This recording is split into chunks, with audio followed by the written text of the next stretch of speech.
Hey everyone, welcome back to the channel. In today's video, I am going to show you how to export or import XML files in Premiere Pro. It's really simple and easy. First of all, just select your timeline with O and I to select your exact area. Then simply go for this file and simply go for this export. If you go to the down, you will see this XML.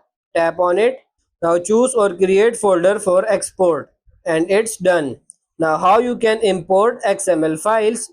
Go to the file again, right click on your project window and click on import, and you can easily import XML files. Just select your XML file and simply tap on this import or open, and it will import or open your XML files into Premiere.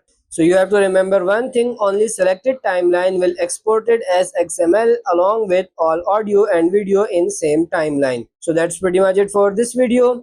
That's how to export or import XML files in Premiere Pro. I hope this video was helpful. If it is, like it and subscribe to the channel. Thank you.